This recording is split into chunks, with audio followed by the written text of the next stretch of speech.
സാറേ, അമേരിക്കയും ഇറാനും തമ്മിലുള്ള സംഘർഷാവസ്ഥ ഇപ്പോഴും ശമിച്ചിട്ടില്ല. എപ്പോൾ വേണമെങ്കിലും സംഭവിക്കാം. പക്ഷേ നേരത്തെ അകന്ന് നിന്നിരുന്ന ചില രാജ്യങ്ങൾ ഇപ്പോൾ ഇറാനോട് ചേർന്ന് നിൽക്കുന്നു. കൃത്യമായി പറഞ്ഞാൽ റഷ്യയും ചൈനയും ഇറാനൊപ്പം നിൽക്കുമെന്നുള്ള കാര്യം ഏതാണ്ട് ഉറപ്പായിട്ടുണ്ട്. എന്ന് പറഞ്ഞാൽ നമ്മൾ നേരത്തെ ചർച്ച ചെയ്താണ്, ഇനി ഒരു യുദ്ധം സംഭവിച്ചാൽ ഒരുപക്ഷെ ലോക രാജ്യങ്ങൾ രണ്ട് ചേരികളായിട്ട് തിരിയുമെന്ന്.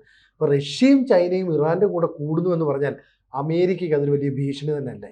ആണ്. എന്താന്ന് വെച്ചാൽ ഇപ്പോൾ അമേരിക്കൻ മാധ്യമങ്ങളിൽ തന്നെ വരുന്ന റിപ്പോർട്ട്, ചൈനയും റഷ്യയും ഇപ്പോൾ ഇറാന് ആയുധങ്ങൾ സപ്ലൈ ചെയ്യുന്നു, ആയുധങ്ങൾ കൊടുക്കുന്നു എന്നുള്ളതാണ്.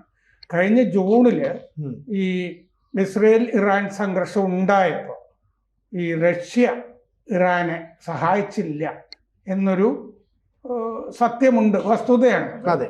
ആ സമയത്ത് മറ്റേ അമേരിക്കയും റഷ്യയൊക്കെ സംസാരിച്ചുകൊണ്ടിരിക്കുകയാണല്ലോ.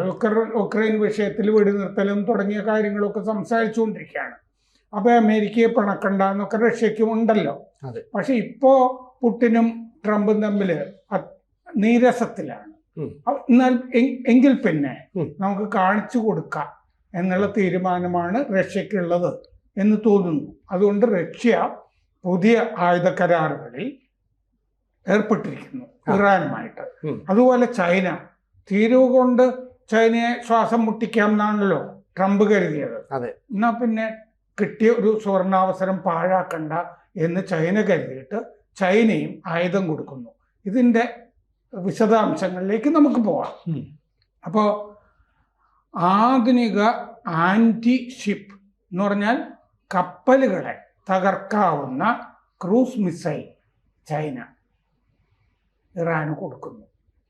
എന്ന് പറഞ്ഞാൽ അമേരിക്കയുടെ കപ്പലുകളാണല്ലോ ഇറാനെ വളഞ്ഞ് ഗൾഫിലെത്തിയിരിക്കുന്നത്. ഈ കപ്പലുകളെ മുക്കാവുന്ന മിസൈലുകൾ ഞങ്ങളുടെ കയ്യിലുണ്ട് എന്ന് ഇറാൻ പറയുന്നുണ്ടല്ലോ. അത് വെറുതെ പൊങ്ങച്ചം പറച്ചിലല്ല. ചൈന അത്യന്താധുനിക ആൻറ്റി ഷിപ്പ് ക്രൂസ് മിസൈലുകൾ കൊടുക്കുന്നു. ചർച്ച അന്തിമഘട്ടത്തിൽ എത്തി നിൽക്കുന്നു. കൊടുക്കുന്ന missile CM-302 supersonic anti ship missile ആണ്. ഇത് 290 കിലോമീറ്റർ ആണ് അതിൻ്റെ റേഞ്ച്. അതിന് താഴ്ന്നു പറന്ന് കപ്പലിൻ്റെ അകത്ത് എന്തെങ്കിലും പ്രതിരോധം ഉണ്ടെങ്കിൽ അതിനെയൊക്കെ വെട്ടിച്ച് കപ്പലിനെ തകർക്കാൻ കഴിയും. പിന്നെ അതിവേഗം അതിന് സഞ്ചരിക്കാൻ കഴിയും. നല്ല സ്പീഡും ആണ്. എന്ന് പറഞ്ഞാൽ കപ്പൽ വേദ മിസൈലുകൾ ചൈനയിൽ നിന്ന് ഇറാന് കിട്ടാൻ പോകുന്നു. ഇതാണ്. അപ്പോൾ 2 വർഷം മുൻപ് ഇതിൻ്റെ ചർച്ച തുടങ്ങിയിരുന്നതാണ്. ഇപ്പൊ ചർച്ച വേഗത്തിലായിരിക്കുന്നു. ഈ ചിലപ്പോൾ കൊടുത്തും കാണും. കാരണം മാധ്യമങ്ങളിലെ റിപ്പോർട്ട് ചർച്ച അന്തിമഘട്ടത്തിൽ നിന്നാണ്. അതവർക്ക് സ്ഥിരീകരിക്കാൻ പറ്റാത്തതുകൊണ്ടാണല്ലോ അങ്ങനെ പറയുന്നത്. ചിലപ്പോൾ കൊടുത്തിട്ടും ഉണ്ടാവും. അതാണ് ഇറാൻ ഈ ഊറ്റം കാണിക്കുന്നതിൻ്റെ പിന്നിലുള്ളത്. അപ്പോൾ ജൂണിൽ ഈ ചർച്ച, കഴിഞ്ഞ കൊല്ലം ജൂണിൽ തന്നെ ചർച്ച ഈ ഉച്ചഘട്ടത്തിൽ മൂർധന്യത്തിൽ എത്തിയിരുന്നു എന്ന് റിപ്പോർട്ടുകളിൽ പറയുന്നുണ്ട്. ഇറാന്റെ പ്രതിരോധകാര്യ ഉപമന്ത്രി മസൂദ് ഒറായ് ചൈനയിൽ ചെന്നിരുന്നു ചർച്ചയ്ക്ക്. ഇതിപ്പോഴാണ് ഈ വിവരം പുറത്തു വരുന്നത്. രഹസ്യ സന്ദർശനമായിരുന്നു ഇറാന്റെ പ്രതിരോധ ഉപമന്ത്രി നടത്തിയത്. ആ സന്ദർശനം രഹസ്യമായിരുന്നു. ഇപ്പോഴാണ് പുറത്തു വരുന്നത്. ഇതിൻ്റെ വില എത്ര എണ്ണം വാങ്ങുന്നു, ചൈന കൊടുത്തു കഴിഞ്ഞോ കൊടുക്കുമോ തുടങ്ങിയ കാര്യങ്ങളൊന്നും അറിഞ്ഞുകൂടാ. ഈ ഐക്യരാഷ്ട്രസഭയുടെ ഉപരോധം ഇറാനെതിരെ ഈ ആണവ സമ്പുഷ്ടീകരണവുമായി ബന്ധപ്പെട്ടാണല്ലോ ഉപരോധം വന്നത്. 2006 ആദ്യമായിട്ട് ഉപരോധം ഏർപ്പെടുത്തി ഐക്യരാഷ്ട്രസഭ തന്നെ. 2015 അതിൽ ഇളവ് കൊടുത്തു. കാരണം അവര് ചില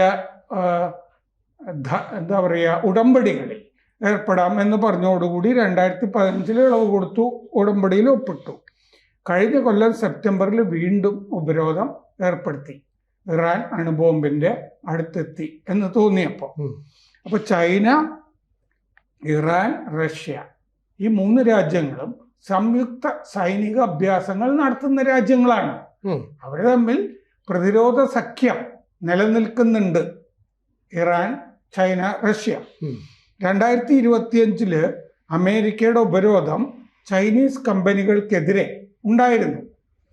അതായത് IRGCക്ക്, ഇറാന്റെ പട്ടാളത്തിന് ബാലിസ്റ്റിക് മിസൈലുകൾ ഉണ്ടാക്കാനുള്ള കെമിക്കൽ പ്രീകഴ്സേഴ്സ് അല്ലേ, ഘടകങ്ങൾ, ബാലിസ്റ്റിക് മിസൈൽ ഉണ്ടാക്കാനുള്ള ഘടകങ്ങൾ ചൈനീസ് കമ്പനികൾ സപ്ലൈ ചെയ്യുന്നു എന്നുള്ളതുകൊണ്ട് ചൈനീസ് കമ്പനികൾക്കെതിരെ കഴിഞ്ഞ കൊല്ലം അമേരിക്ക ഉപരോധം ഏർപ്പെടുത്തി. ചൈന എങ്ങനെയാണ് ഇത് അയക്കുക? നമ്മൾ തന്നെ ചില ചൈനീസ് കപ്പലുകൾ ഇവിടെ പിടിക്കാറുണ്ട്. ഡുവൽ യൂസ് ഘടകങ്ങൾ പാകിസ്ഥാനിലേക്ക് പോകുന്നു എന്ന് പറഞ്ഞിട്ടാണ്. ഇരട്ട ഉപയോഗം. പ്രതിരോധ രംഗത്ത് ഉപയോഗിക്കാം, അല്ലാതെ ഊർജ രംഗത്ത് ഉപയോഗിക്കാം. ഇങ്ങനത്തെ ഘടകങ്ങളുണ്ടല്ലോ, രാസഘടകങ്ങളും ഉണ്ട്. ഇത് കൊടുത്തതിനാണ് ചൈനീസ് കമ്പനികൾക്ക് പ്രതിരോധം ഏർപ്പെടുത്തിയത്. അപ്പൊ ചൈന സപ്ലൈ തുടരുന്നുണ്ട് ഇറാനുള്ള. ഇതാണ് റഷ്യയുടെ അവസ്ഥ. റഷ്യയുമായിട്ട് ഇപ്പൊ ഇറാൻ കരാറിൽ ഒപ്പിട്ടിരിക്കുന്നത് 500 മില്യൺ യൂറോയുടെ ആയുധ കരാർ.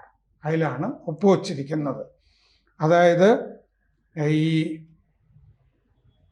തോളത്ത് നിന്ന് ഫയർ ചെയ്യാവുന്ന മിസൈലുകൾക്ക് വേണ്ടിയിട്ടാണത്. എന്ന് പറഞ്ഞാൽ പോർട്ടബിൾ മിസൈലുകൾക്ക് വേണ്ടി തോളത്ത് ചുമന്ന് കൊണ്ടു നടന്ന് ആക്രമിക്കാവുന്ന മിസൈലുകൾ. ഇത് റിപ്പോർട്ട് ചെയ്തിരിക്കുന്നത് ലണ്ടനിലെ ഫിനാൻഷ്യൽ ടൈംസ് ആണ് റിപ്പോർട്ട് ചെയ്തിരിക്കുന്നത്. അപ്പൊ ഇസ്രയേലിന്റെ കഴിഞ്ഞ ജൂണില് പോരിൽ തകർന്ന എയർ ഡിഫൻസ് ഉണ്ടല്ലോ ഇറാന്റെ, അത് വീണ്ടും ഉയർത്തിക്കൊണ്ടുവരാൻ വേണ്ടിയിട്ടാണ്, എയർ ഡിഫൻസ് ഉയർത്തിക്കൊണ്ടുവരാൻ വേണ്ടിയിട്ടാണ് ഈ ഷോൾഡർ ഫയേർഡ് മിസൈൽസ് കൊടുക്കുന്നത്. ഡിസംബറിൽ മോസ്കോയിൽ കരാർ ഒപ്പിട്ടു. കഴിഞ്ഞ ഡിസംബറിൽ തന്നെ ഒപ്പിട്ടു എന്ന് പറഞ്ഞാൽ ഇപ്പോ കുറെ കിട്ടിയിട്ടുണ്ട് എന്നർത്ഥം. 500 പോർട്ടബിൾ വെർബ മിസൈലുകൾ ആണ് റഷ്യ ഇറാന് കൊടുക്കുന്നത്. അപ്പോ ഇത് 3 കൊല്ലം കൊണ്ട് ആണിത് കൊടുക്കുക എന്ന് തീരുമാനിച്ചിട്ടുണ്ട്. ഇതിൻ്റെ കൂടെ 2500 9M336 മിസൈലുകളും കൊടുക്കും. 2 തരം മിസൈലുകൾ റഷ്യ ഇറാന് കൊടുക്കുന്നു. അപ്പോൾ ഈ വെർബ എന്ന് പറയുന്നത് ഏറ്റവും അത്യാധുനികമായ ഷോൾഡർ ഫയർഡ് മിസൈൽ ആണ്. Infrared guided air defence system ആണ് അത്. ക്രൂസ് മിസൈലുകൾക്കെതിരെ ആണ് അത് പ്രവർത്തിക്കുന്നത്. അപ്പോൾ ഡ്രോണുകൾക്കെതിരെ അയക്കാം, താഴ്ന്നു പറക്കുന്ന വിമാനങ്ങളെ തകർക്കാം ആ മിസൈൽ കൊണ്ട്. കഴുത്തിൽ നിന്ന് ഫയർ ചെയ്താൽ മതി, ഈ വിമാനങ്ങളെ തകർക്കാം. പിന്നെ ഈ ഫിക്സഡ് റഡാർ ഇല്ലാത്ത വിന്യാസം, കാരണം ഇതിന് റഡാറൊന്നും കണ്ടെത്തിയിട്ട് വിമാനങ്ങളെ വെടിവെച്ചിടുന്ന പ്രശ്നമൊന്നും ഇനി ഇല്ല. തോളത്തല്ലേ, സഞ്ചരിക്കാലോ. ഇത് ഉപയോഗിക്കുന്ന ആൾക്ക് സഞ്ചരിച്ച് അയാളുടെ റഡാർ അതിനതൊരു പ്രശ്നമല്ല. അതാണ് അതിന്റെ ഗുണം.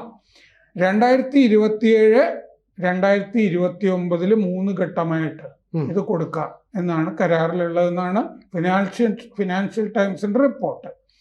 അപ്പോൾ കഴിഞ്ഞ ജൂലൈയിലാണ് ഇറാൻ റഷ്യയോട് ഇത് ചോദിച്ചതെന്നും പറയുന്നുണ്ട്. റഷ്യൻ കമ്പനിയായ റോസ്ബോറോ നെക്സ്പോർട്ട് ആണിത് ഇറാന് നിർമ്മിച്ച് കൊടുക്കുന്നത്. അപ്പോൾ മോസ്കോയിലെ റുഹോള കത്തേബി എന്ന് പറഞ്ഞ ആളാണ് ഇതിനിടനില നിൽക്കുന്നത്. ഇത് റിപ്പോർട്ടിൽ പറഞ്ഞിട്ടുണ്ട്. ഇയാള് റഷ്യക്ക് ഇറാന്റെ ഫത്ത മിസൈൽ കൊടുക്കുന്ന കരാറിലും ഇടനില നിന്നത് ഇയാളായിരുന്നു. അപ്പോൾ ഇനി വേറൊരു സംഭവവികാസം ഉണ്ടായിട്ടുണ്ട്. കഴിഞ്ഞ 8 ദിവസമായിട്ട് ഒരു റഷ്യൻ ഇല്യൂഷൻ 2 76 TD ചരക്ക് വിമാനം, റഷ്യയുടെ ഒരു ചരക്ക് വിമാനം 3 തവണ ഇറാനിലേക്ക് പറന്നിട്ടുണ്ട്. എന്തിന്? റഷ്യയുടെ ചരക്ക് വിമാനം ഇറാനിലേക്ക് 3 തവണ പോയെങ്കിൽ അത് ആയുധം കൊടുക്കാനായിരിക്കില്ലേ? ചരക്ക് വിമാനല്ലേ? അപ്പൊ ആയുധം കൊടുത്തിട്ടുണ്ട്. 3 പറക്കൽ നടത്തി. റഷ്യയിലെ ഉത്തര കോക്കസിലെ മിനറാൽനിയിൽ നിന്ന് ഇറാനിലെ കരാജിലേക്കാണ് പറന്നത്. കരാജ് നഗരത്തിലേക്കാണ് ഈ ചരക്ക് വിമാനം പറന്നിരിക്കുന്നത്. വേറൊരു ഇല്യൂഷൻ വിമാനം ഡിസംബറിൽ ഇറാനിലേക്ക് പറന്നിരുന്നു. അപ്പോൾ ഡിസംബർ മുതൽ ഇപ്പോൾ വരെ ആയുധങ്ങൾ റഷ്യ ഇറാന് സപ്ലൈ ചെയ്തിട്ടുണ്ട് എന്ന് വേണം കരുതാൻ. ജനുവരിയിൽ 6 Mi-28 അറ്റാക്ക് ഹെലികോപ്റ്റേഴ്സ് റഷ്യ ഇറാന് കൊടുത്തിട്ടുണ്ട്. 6 അറ്റാക്ക് ഹെലികോപ്റ്റേഴ്സ് കൊടുത്തിട്ടുണ്ട്. ഒരെണ്ണം ഈ മാസം ടെഹ്റാനിൽ കാണുകയും ചെയ്തിരുന്നു. ഈ കൊടുത്ത 6-ൽ ഒരെണ്ണം ടെഹ്റാനിൽ ഈ മാസം ദൃശ്യമായിരുന്നു. ഈ 9M336 അത് ഒരു യൂണിറ്റിന് $1,70,000 ആണ് എന്ന് റിപ്പോർട്ടിൽ കാണുന്നുണ്ട്. 500 ഇതിൻ്റെ കൂടെ 500 മൗഗ്ലി നൈറ്റ് വിഷൻ സൈറ്റ്സും കൊടുത്തിട്ടുണ്ട്. രാത്രി കാണാവുന്ന മൗഗ്ലി സെറ്റുകളും കൊടുത്തിട്ടുണ്ട്. വർബയ്ക്ക് ഈ വർബ മിസൈലിലെ മറ്റേ മിസൈലുകൾക്കൊക്കെ ആണെങ്കിൽ അത് ഉപയോഗിക്കാനുള്ള പരിശീലനം കൊടുക്കണം. ഈ തോളത്ത് നിന്നുള്ള മിസൈലിന് പരിശീലനം വേണ്ട, സോൾജേഴ്സിന് ഇഷ്ടം പോലെ യൂസ് ഉപയോഗിക്കാം. അപ്പോൾ റഷ്യയും ചൈനയും ഈ വരാനിരിക്കുന്ന യുദ്ധത്തിൽ ഇറാന്റെ കൂടെ നിലയുറപ്പിക്കും എന്നുള്ള വ്യക്തമായ ഉറച്ച സന്ദേശമാണ് ഈ ആയുധ ഇടപാടിലുള്ളത്. കൂടുതൽ വാർത്തകളും വിശേഷങ്ങളും നിങ്ങളിലേക്ക് എത്താൻ ABC മലയാളം സബ്സ്ക്രൈബ് ചെയ്യുക, ബെൽ ബട്ടണും അമർത്തുക.